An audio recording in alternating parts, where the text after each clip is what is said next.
I can't eat homemade food made by poor people like you. I prefer high-end sushi. Her words cut through the air, halting me in the middle of preparing dinner. Poor people, you said? I repeated, trying to make sense of her sharp, mocking tone. Her voice carried a hint of a smile, making her insult sting even more. I placed my hand on the kitchen counter, momentarily at a loss for words. Someone like you as a mother-in-law is the worst, she continued, her words dripping with disdain. But I'm trying to bear with it because your son is an elite, and your husband runs a company. Her casual cruelty hung heavy in the room, sucking the warmth from the atmosphere. I took a deep breath, trying to steady myself. Years of hard work and dedication to keep this family together, dismissed with a single sentence. Yet, I held on, trying to believe there was more to her than the arrogance she displayed. Then, my husband, David, who had been silently observing, finally stood up. With just one word, he silenced the room, leaving us all frozen in place.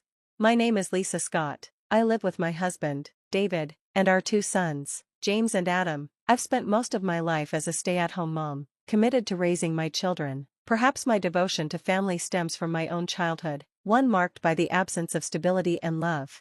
When I was just 3, my parents divorced. My mother took me in, working tirelessly to provide for us. Despite her efforts, we lived in poverty. Dinner was often the same meal night after night, and exhaustion etched itself into my mother's face. Yet, she never let her struggles overshadow her love for me. She celebrated my smallest victories and always found a way to make me feel cherished. But her health couldn't keep up with the endless sacrifices. When I started elementary school, she fell gravely ill. Unable to work, she could no longer support us. The financial strain was too much, and I was sent to live in a children's home. Life at the home was challenging, filled with children from all walks of life. I learned independence, resilience, and the painful value of family. Those experiences shaped me, teaching me to treasure every moment with my loved ones. When I married David, we didn't have much, but we were happy. He started his business around the time I was pregnant with James. It was a slow start, but we made it work, always prioritizing family time.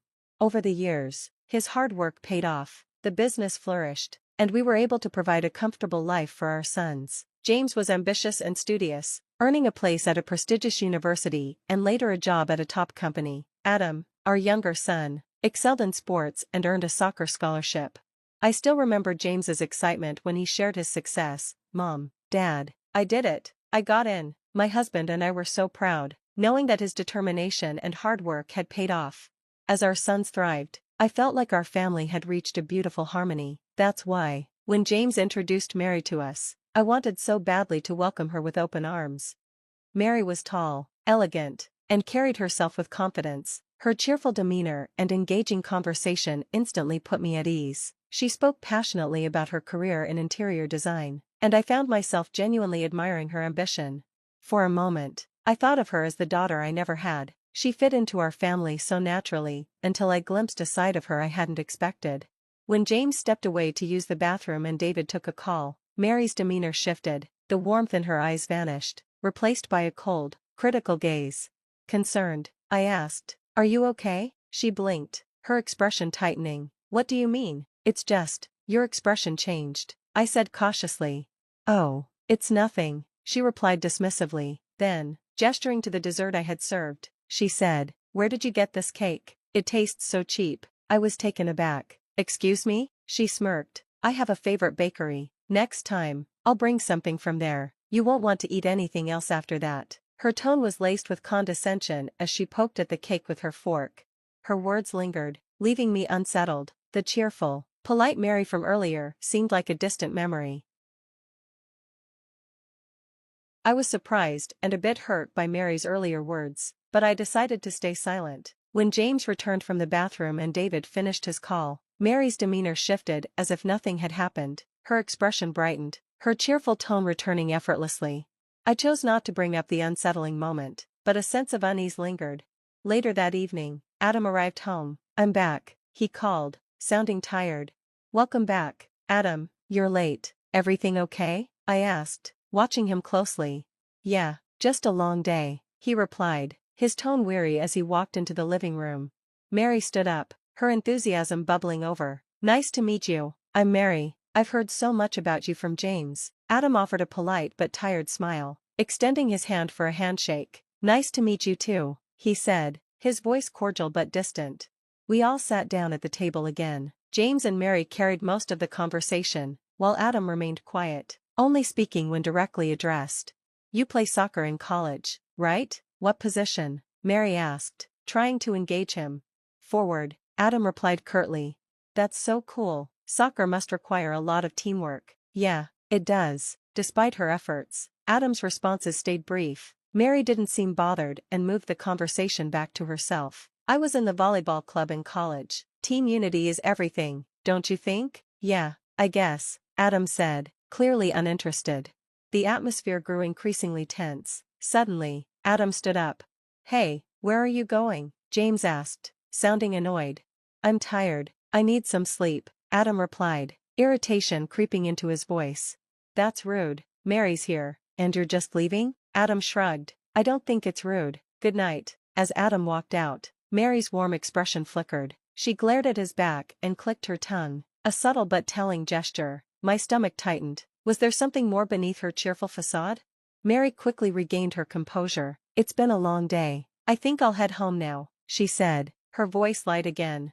After seeing James and Mary off, I turned to David. What do you think of her? She seems cheerful and nice, he said thoughtfully, but Adam's behavior was unusual. He's not usually like that. I noticed too, I said, my voice quieter. I don't want to jump to conclusions, but something feels off. David gave me a reassuring look. Let's give it some time. Everyone feels things differently. That night, the house was quiet. As I sat on the sofa reflecting on the evening, Adam walked in. Mom, can I talk to you? Of course, I said, gesturing for him to sit beside me. He hesitated, choosing his words carefully. That girl, Mary, I don't think she and I get along. James likes her a lot, but I just don't get a good feeling about her. Why do you feel that way? I asked gently. It's not anything specific, he admitted, just a feeling. I nodded slowly. I understand. Sometimes, gut feelings matter. He looked relieved. She smiles, but I feel like there's something else behind it. I felt it too, I confessed, not to speak ill of her, but there's something unsettling about her. I don't want to upset James, but I can't ignore it either. Our conversation lasted a while, with Adam expressing his unease. His concerns mirrored my own, and I felt more justified in my cautious approach. The next morning, tension hung over breakfast. When Mary's name came up, Adam's expression hardened. James, what do you even see in her? Stop it, Adam, James snapped. Why do I have to explain myself to you? Come on, it's weird. Mom feels it too. I don't care what Mom said, James shouted. I like Mary. Their argument escalated until I intervened. Enough, both of you. That's no way to talk to each other. Adam calmed down, though his face remained stormy. James stayed upset, but I tried to ease the tension.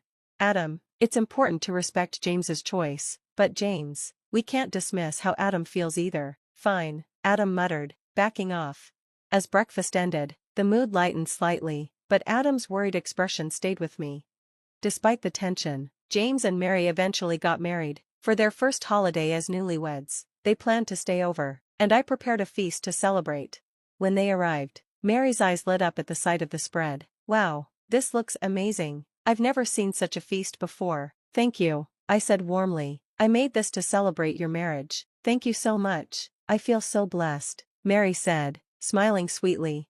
Her words eased some of my doubts, and we began eating together. However, as we cleaned up after the meal, Mary's tone shifted again.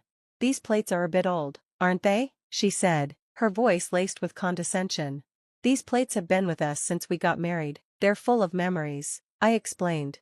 Oh, I see, she said with a faint smirk. Or maybe you just can't afford new ones? Her words stung. Mary, before I could respond, she whispered coldly, you should serve sushi next time. I can't eat homemade food made by poor people like you. I froze, her words hitting harder than I expected. This wasn't the Mary James saw. This was someone else entirely. I was stunned by Mary's words and the cold stare she gave me. Poor people? Did you really say that? My voice rose before I could stop it, drawing the attention of James, Adam, and David. It's nothing, Mary said quickly, trying to brush it off. But I couldn't let it go. You called us poor, didn't you? She clicked her tongue, a look of disdain crossing her face. So, the mask slips, Adam said, glaring at her. Why did you even marry James? You're just after his and Dad's money, aren't you? Calm down, Adam, James said, stepping in. Don't be ridiculous. Mom's just imagining things. Imagining? Didn't you hear what she said to Mom? How can you defend her? Adam shot back, the tension between the brothers rising. I said it as a joke. Mary interjected with a dismissive wave. No need to make such a big deal out of it. A joke? I said, my voice steady but firm. Mary, even as a joke, that's not something you should say. Words like that hurt. Mary rolled her eyes. Fine, sorry if you're all so sensitive. Sensitive? Adam was furious now. This isn't about sensitivity, it's about respect. Do you even care about James or this family? Mary sighed dramatically, as though she were tired of the entire exchange. Of course, I care about James. Why else would I marry him? Adam wasn't convinced. Then why say things like that about his family? If you cared, you wouldn't be so disrespectful. I was just being honest, Mary said, her tone sharpening. James told me himself how hard your mom's life was growing up. I'm just stating the obvious. She's strong, sure, but having someone like her as a mother-in-law isn't exactly ideal. Her words cut deep, and I saw the shock on James's face. Mary, what are you saying? He asked, his voice trembling. I'm saying the truth, James. You're an elite, your family isn't exactly on the same level, but I thought I could overlook that because of you, she said, her voice cold and unapologetic. And honestly, she added, glancing at Adam, he's more my type anyway. Adam's chair scraped loudly as he stood, his fists clenched. That's enough. The room fell silent, the weight of her words hanging heavy. My husband, who had been silent until now, finally spoke up, his voice calm but commanding. Mary, I think it's time you left. What? Why? Mary looked genuinely surprised. I've tolerated a lot for the sake of peace, but insulting my family crosses a line, he said, pulling out his phone. I'm calling your father, he needs to know what's happened here. Wait, what? Mary stammered, but my husband didn't waver. Minutes later, the doorbell rang, and David went to answer it. Mary's parents entered the living room, her mother looking nervous while her father, Larry, appeared calm but firm. What's going on here? Larry asked, his gaze shifting between us and his daughter. Your daughter has crossed a line, my husband said. She insulted my family, and it's clear she has no respect for us. Mary? Larry turned to her, his tone heavy with disappointment. What did you say? I didn't do anything wrong, she protested. Don't lie to me, Mary, he said sternly. Tell me the truth. Mary hesitated but didn't respond. Her mother tried to defend her. Larry, let's not jump to conclusions. Enough, he cut her off. Mary, you've embarrassed this family. If you can't respect James's family, you have no place here. Dad, you can't mean that. Mary's voice cracked as the weight of his words hit her. I do, Larry said firmly. It's time for you to grow up. You'll learn the value of respect and family when you're on your own. Tears streamed down Mary's face, but Larry didn't relent. You're leaving with me today, and until you can apologize and prove you've changed, you're not welcome here. Mary and her parents left soon after, the atmosphere in the house heavy with unresolved tension. James sat quietly, his head in his hands. I'm sorry, he finally said. I should have seen this sooner. It's okay, I said, placing a hand on his shoulder. What matters is that we move forward. In the months that followed, James and Mary finalized their divorce. While it was a painful chapter, it brought our family closer together. James later met Erica, a kind and thoughtful woman who valued family above all else. Their relationship blossomed naturally, and when James introduced her to us, we instantly felt at ease.